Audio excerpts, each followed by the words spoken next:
So I'd like to talk today about your ideal client. And, this is talked about a lot, but I don't think that it's me, like from what I've read and seen, that it's been articulated in a way that is really personal to you. Like there's obviously all the textbook ways and all the worksheets that you can kind of figure out who your ideal client is, who your target market is. But I want to talk to you about it today from a place of your feelings, your emotions, your sensitivity, your awareness, your intuition. So, the definition of an ideal client is someone who is ideally suited to work with you and who you are ideally suited to serve. It's someone whose needs you understand, whose goals you can help them reach. You can call forth either experience or intuition to serve them into reaching what they want. So that is just a quick definition of ideal client. Now, most people when they're starting their business, or even if you've been, you're a seasoned entrepreneur, maybe you have identified your target market as being, say, women between the ages of 25 and 40. And I think that's a really great start. And maybe you know that they're entrepreneurs, and maybe you know that they're women with children, for example. Or they're women who are still working a 9-to-5 job on top of running their business. So these are great things to know because you can understand the lifestyle of the client that you're serving. You can kind of understand where they're at in their life, possibly what's important. They have bills to pay or a mortgage. They need a second car. They live off of coffee and love yoga. These are all really important things to understand about your market, your ideal client, so that you can serve them. But what is often not talked about is the feeling that you get when you are talking to them. So let's say we're looking at it from the perspective of having a meet and greet or a discovery call. Yes, I think it's good to have some questions in place before your client even gets to you so that you're not wasting your time. Like, you need to know, are they ready to kind of take this leap in their business? Have they worked with a coach before or someone in your industry before? Are they at a place that they actually need your service? Do they need a website done? Do they need graphics work done?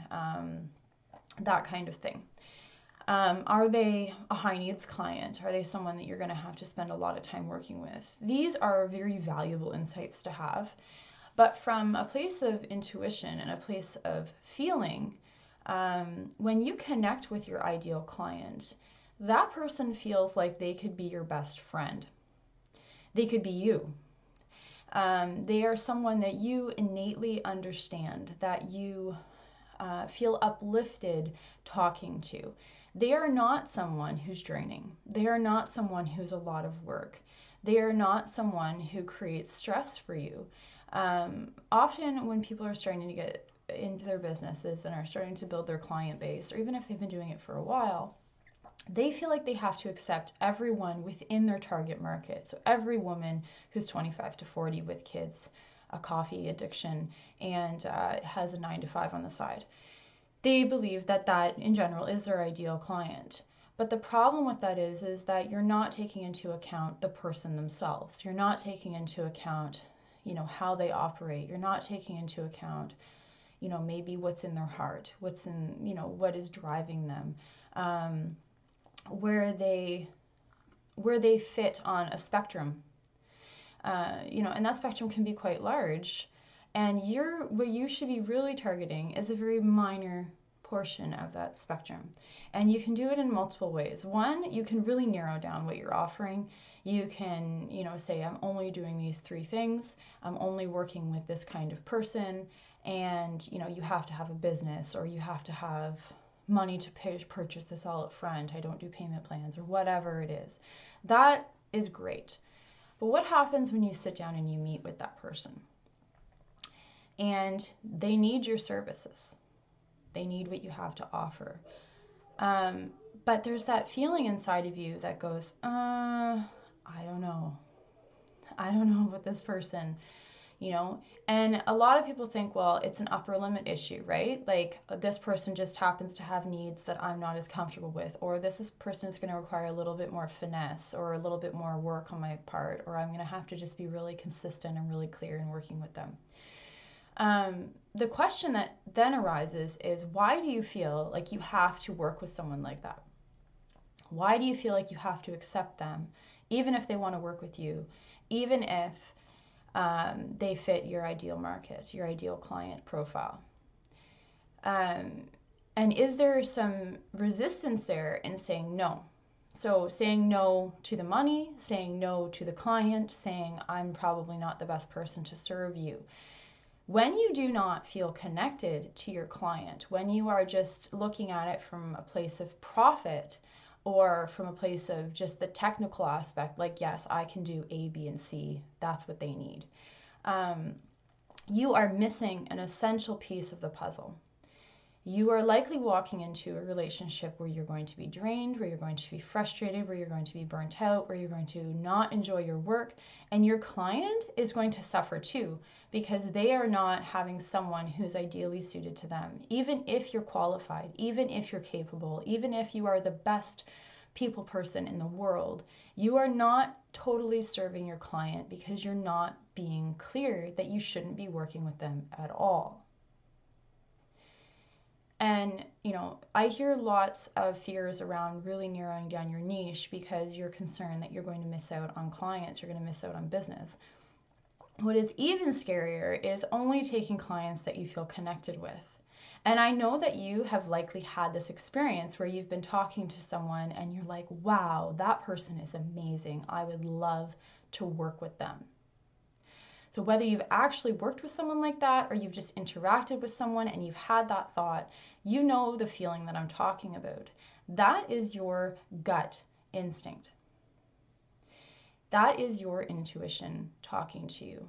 That is your excitement kicking in and going, yes, this is it. If I could operate with only these clients in this place all the time, I would have my dream business.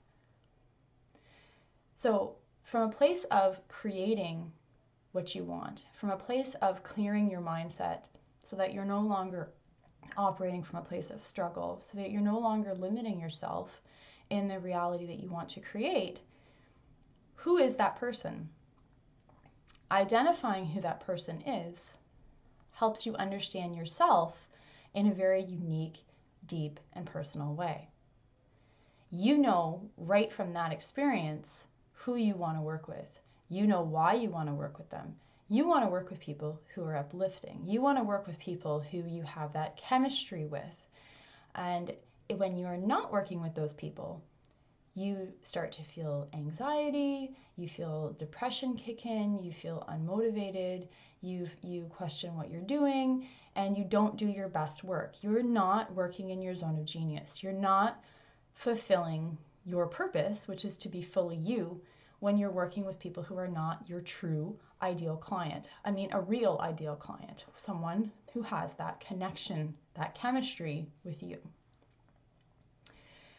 So this is not a worksheet thing, but if you were to sit right now and just feel into who that person is, think in the past or maybe just recent experiences even, when you've interacted with someone and you've thought, yes, that person is the person that I'd want to work with.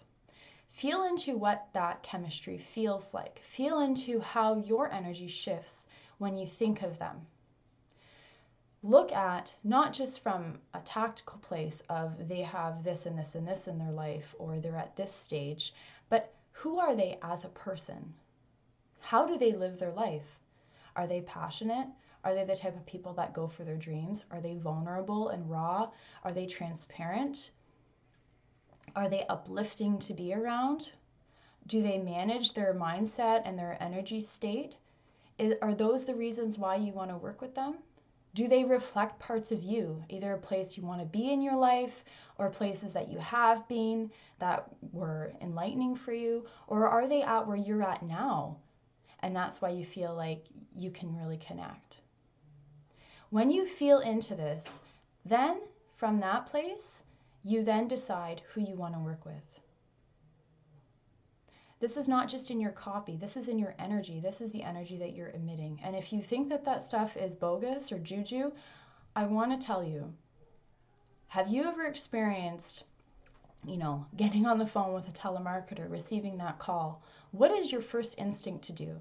Your first instinct is to repel them. You put up a wall, you don't want to talk to them, you don't want to interact with them, you just want to get off the phone with that person. So you know the difference between repelling someone and attracting them. You know the difference in the energy, the chemistry that is there. And it's that energy that you tap into when you want to attract your ideal client. You feel into who they are. You feel into how they connect with you. You feel into how you feel when you interact with them. So when you're setting your intentions, when you're creating your vision board, or when you are writing out what you want, journaling, dreaming, visualizing, that's what you want to visualize. You want to visualize that. So it's not just the technical aspect of finding someone who can pay you, or finding someone who's 25 to 40, who has a 9 to 5, who has kids, who wants an out. You are looking even beyond that. You are getting into the feeling aspect of who that person is and how you feel when you're working with them. When you are creating from that place, when you are building your business from that place, when you are envisioning where you're going from that place, everything changes. Those clients, they start coming. They start finding you. There's synchronicities that start to happen where they just say, I saw this post and I knew I had to talk to you. That starts to happen. That goes beyond all kinds of marketing. That goes beyond all kinds of sales funnels and Facebook ads. That is the energetics of creation of your business. That's a place of anything being possible. And that's what I'd like you to try to tap into. So if you've already had that experience somewhat and you want to take it further, when you want to really, really connect, manifest your ideal client, and only work with those people, this is the place to start from. So if this resonated with you, please leave me some comments below. Let me know if it's made some shifts inside of you on who you should be working with and who you should no longer be working with. And give me the digs. Tell me how it feels. Dig deep. I'd love to hear about it.